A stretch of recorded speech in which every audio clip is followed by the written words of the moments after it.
नमस्कार दोस्तों, आप सभी का बहुत बहुत स्वागत है। दोस्तों, मेरा नाम है मनीष और इस वीडियो में मैं आपके साथ बहुत ही अच्छी इन्फॉर्मेशन शेयर करूंगा। मैं अपना एक्सपीरियंस शेयर करूंगा स्टॉक मार्केट का। मेरी क्या लर्निंग रही है, क्या गलतियां नहीं हैं, वो सब आपके साथ शेयर करूंगा ताकि जो न्यू बिगनर है उन सब बातों से लर्न करके कुछ सीखे और जो गलतियां हमने की हैं वो गलतियां उससे ना हो और वो स्मार्टली सोच समझ के रिसर्च करके इन्वेस्ट करे और अच्छा डिसेंट सा रिटर्न कमाए स्टॉक मार्केट से। दोस्तों, 2009 में मैंने काफ़ी सारे ऐसे शेयर देखे थे, काफ़ी सारे ऐसे शेयर मैंने लिए थे। अगर मैं उनको ना बेचता तो आज मेरे पोर्टफोलियो की वैल्यू करोड़ों में होती।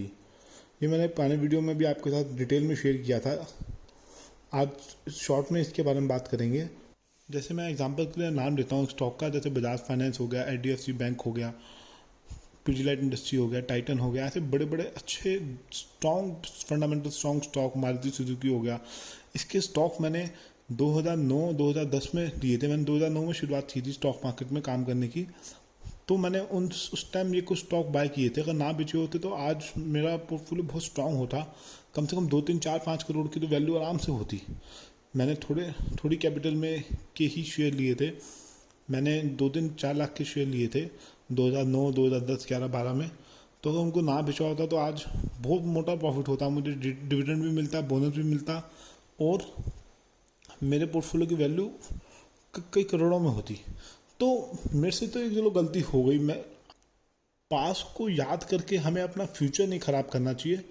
मेरे हिसाब से हमें आगे के बारे में सोचना चाहिए। जो गलती हमसे हो गई है उसको भूल जाना चाहिए। आगे आगे क्या हमें प्लानिंग बना के काम करना चाहिए। मैं आपको अपनी लर्निंग बताता हूँ। 2009 में जब मैंने शेयर लिए थे, जब मैं बेच रहा था तो एक मेरा एक ब्रोकर के पास अकाउंट था, लोकल ब्रोकर के पास, जहाँ पे काफ़ी सारे सीनियर ट्रेडर्स आते थे। वो मुझे सजेस्ट कर रहे थे कि ये शेयर मत बेचो, इनको रखे रखो, बहुत अच्छे शेयर लिए आपने, इनको रखो लॉन्ग टर्म के लिए, 2-3 साल 5 साल के लिए, उसके बाद बेचना। उन्होंने मुझे समझाया। उन्होंने कहा जब हम एफडी करते हैं तो 1 साल के बाद ही वो जब मैच्योर होती है तभी तो हमें इंटरेस्ट मिलता है। मतलब अगर 2 साल की एफडी है तो हम 2 साल उसको होल्ड करते हैं ना एफडी को, उसके बाद ही जब मैच्योर होती है तब हम रिडीम करते हैं ना उसको। तो उसी तरीके से उन्होंने मुझे एक एग्जांपल और दिया। उन्होंने कहा अगर हम कोई प्रॉपर्टी बाय करते हैं, क्या रोज रोज उसको बाय सेल करते हैं क्या? नहीं ना।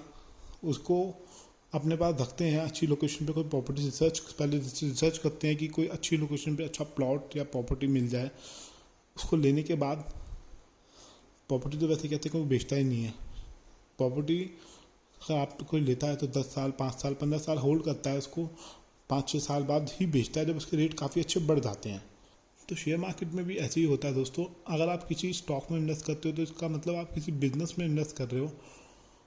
अगर वो बिजनेस आने वाले समय में ग्रो करेगा, व्यापार कंपनी का बढ़ेगा, कंपनी का बिजनेस बढ़ेगा, तो आपकी भी वेल्थ अच्छी बनेगी उस स्टॉक के अंदर, उस बिजनेस के अंदर। तो अभी मेरे हिसाब से फ्यूचर किसी ने नहीं देखा फ्यूचर में क्या हो सकता है, लेकिन हम अपनी रिसर्च करके थोड़ा अंदाज़ा लगा सकते हैं कि इन फ्यूचर जो स्टॉक आज मुझे दिख रहे हैं जिस लेवल पे, इस लेवल से भी 5 गुना या 10 गुना हो सकते हैं, या डबल हो सकते हैं, या ट्रिपल हो सकते हैं। कुछ ऐसे यूनिक बिजनेस हैं, अगर आप थोड़ी स्टडी करेंगे, मैं एग्जांपल भी दूंगा उनको कैसे आइडेंटिफाई किया जाए।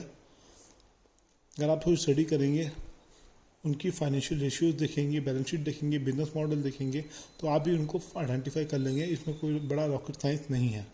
फिर भी एक शॉर्टकट मैं आपको बताता हूँ।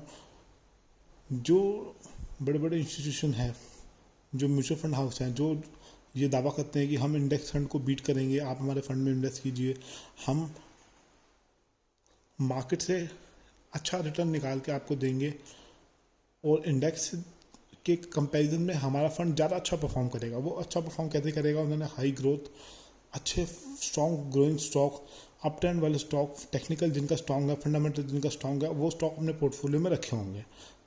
उन्होंने उसके अंदर इन्वेस्ट करके रखा हुआ है, तभी वो अच्छा रिटर्न निकाल के दे पा रहे हैं। सबसे अच्छा रिटर्न देते हैं मिड कैप के और स्मॉल कैप के म्यूचुअल फंड। लार्ज कैप के म्यूचुअल फंड कम रिटर्न देते हैं टू कंपेयर मिड कैप का हिस्ट्री उठा के देखें, पिछले 5-6 साल से 25% की CAGR से, 25% के रेट से हर साल ग्रो कर रहा है। 25% का रिटर्न हर साल दिया है उसने। अगर आप कोई अच्छे फंड को एनालाइज करेंगे तो सारे फंड ने नहीं दिया, 5-6 अच्छे फंड हैं उन्होंने दिया है। तो आप उनके पोर्टफोलियो को उठा लीजिए, उसमें देख लीजिए कौन से स्टॉक में उन्होंने इन्वेस्ट कर रखा है। आप उनको देखने के बाद उन पर रिसर्च कीजिए, उसके बाद आप उनमें निवेश कर सकते हैं, आपको अच्छा रिटर्न मिल सकता है। तो मैं आपको बता रहा था कि मैंने जब शेयर बेचे तो मुझे कुछ सीनियर लोग मना कर रहे थे, सीनियर ट्रेडर इन्वेस्टर मना कर रहे थे कि मत बेचो, इनको रखो 5-6 साल, उसके बाद देखो कितना अच्छा रिटर्न मिलता है आपको। तो मेरे से वो गलती हुई, लेकिन मैं चाहता हूँ अब वो गलती ना हो मेरे से, इसलिए मैंने एक स्ट्रॉन्ग पोर्टफोलियो बनाया अपना। ब्लू चिप स्टॉक रखे हैं, निफ्टी 50 के अंदर भी स्टॉक हैं वो भी रखे हैं, निफ्टी मिड कैप के अंदर जो स्टॉक है वो भी रखे हैं। तो मैंने एक स्ट्रॉन्ग पोर्टफोलियो बनाया, मैं उसको होल्ड करूँगा 10 साल के लिए। उसके बाद देखते हैं कि कितना अच्छा रिटर्न मैं निकाल पाता हूँ, वो मैं आपके साथ भी शेयर करूँगा। और स्टॉक कौन से हैं? स्टॉक वही हैं जिसके बारे में मैं कई बार बात कर चुका हूँ आपके साथ। स्टॉक वही हैं जो बड़े बड़े ब्रांड हैं, जिनकी मोनोपोली है, जो मार्केट लीडर हैं, जिनके बिजनेस बहुत स्ट्रॉन्ग हैं और जो काफ़ी तेज़ी से ग्रो भी कर रहे हैं, ग्रोइंग कंपनी है। मिड कैप के भी स्टॉक हैं, लार्ज कैप के भी स्टॉक हैं। तो मेरे हिसाब से आपको घबराना नहीं चाहिए, एक अच्छी करेक्शन का वेट करना चाहिए मार्केट में। जब अच्छी करेक्शन आए तो अच्छे अच्छे क्वालिटी के स्टॉक में आप निवेश कीजिए और उनको होल्ड कीजिए, आपको डिसेंट सा अच्छा सा रिटर्न मिलेगा, ऐसा मेरा एक्सपीरियंस कहता है। देखिए दोस्तों, स्टॉक मार्केट में किसी भी स्टॉक के ऊपर जाने की कोई लिमिट नहीं है, वो बढ़ने पे आता है तो कई गुना बढ़ता है, 1000 गुना 10,000 गुना भी बढ़ जाते हैं कई स्टॉक जिनके फंडामेंटल स्ट्रॉन्ग होते हैं। तो अभी जो रेट आपको दिख रहे हैं मार्केट में, आने वाले समय में कई स्टॉक ऐसे हैं जो यहाँ से कई गुना भी बढ़ सकते हैं, जिनके फंडामेंटल बहुत स्ट्रॉन्ग हैं। आप थोड़ा रिसर्च कीजिए, आप एनालाइज कीजिए उनको, आप भी उनको आइडेंटिफाई कर लेंगे। तो ऐसे स्टॉक अगर आपने आइडेंटिफाई कर लिए तो उसके अंदर आप निवेश कीजिए और लंबी अवधि के लिए, लॉन्ग टर्म के लिए निवेश करके रखिए। उसके बाद देखिए आपको कितना अच्छा आपकी वेल्थ बनती है। क्योंकि काफ़ी सारे लोग कहते हैं कि वो ज़माना चला गया, 2009-2010 में इतना अच्छा टाइम था, अगर हम इन्वेस्ट करते तो आज हमारे पास करोड़ों रुपया होता। तो ये आने वाला समय में भी हिस्ट्री रिपीट होगी।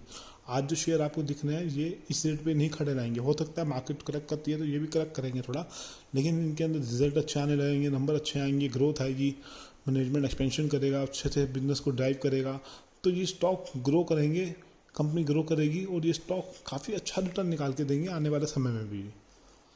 बस दोस्तों, ये वीडियो टोटली एजुकेशन पर्पज़ के लिए था, कोई रिकमेंडेशन नहीं है बाय सेल की, ये नॉलेज शेयर करने के लिए था। अगर आपको वीडियो अच्छा लगा हो तो लाइक कीजिए और कमेंट दीजिए। धन्यवाद।